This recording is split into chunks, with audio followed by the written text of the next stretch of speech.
ಅನ್ನದಾನ ಪ್ರಶ್ನೋತ್ತರಗಳು.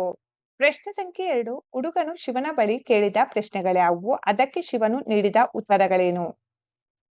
ಉತ್ತರ. ಹುಡುಗ: ಶಂಭೋ, ಅನ್ನದಾನ ಪುಣ್ಯ ಯಾವುದು ಹೇಳಬೇಕು? ಶಿವ: ನೋಡು ಮಗು, ನೇಪಾಳ ದೇಶದ ರಾಜನ ಹೆಂಡತಿ ಗರ್ಭವತಿಯಾಗಿದ್ದಾಳೆ. ನೀನು ಹೋಗಿ ನಾನು ಕೊಟ್ಟ ಪ್ರಸಾದ ಕೊಡು ಅಳೆಯುತ್ತಾಳೆ. ಹುಟ್ಟಿದ ಆ ಕೂಸನ್ನು ಕೇಳಿದರೆ ಅದು ನಿನಗೆ ಅನ್ನದಾನದ ಪುಣ್ಯ ಏನೆನ್ನುವುದನ್ನು ಹೇಳುತ್ತದೆ ಎಂದನು.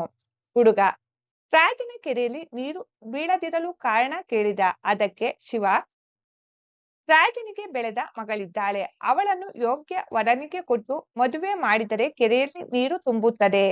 ಹುಡುಗ: ಕುಂಟನ ಕಾಲು ಯಾಕೆ ಹೋಗಿವೆ? ಶಿವ: ತನಗೆ ತಿಳಿದ ವಿದ್ಯೆಯನ್ನು ಆತ ಯಾರಿಗಾದರೂ ಯೋಗ್ಯನಿಗೆ ದಾನ ಮಾಡಿದರೆ ಹೋದ ಕಾಲು ಬರುತ್ತವೆ. ಹುಡುಗ: ಸರ್ಪವೊಂದು ಹುತ್ತದ ಒಳಗೂ ಹೋಗದೆ ಹೊರಗೂ ಬರಲಾರದೆ ಸಿಕ್ಕಿಕೊಂಡಿದೆಯಲ್ಲ, ಏನು ಕಾರಣ? ಶಿವ: ತನ್ನ ನೆತ್ತಿಯ ರತ್ನವನ್ನು ಯಾರಾದರೂ ಯೋಗ್ಯನಿಗೆ ದಾನ ಮಾಡಿದಲ್ಲಿ ಅದು ಸರಿತಾಡಬಹುದು ಎಂದು ತಿಳಿಸಿದನು. ಈ ರೀತಿ ಹುಡುಗನ ಪ್ರಶ್ನೆಗೆ ಶಿವನು ನೀಡಿದ ಉತ್ತರಗಳಾಗಿವೆ.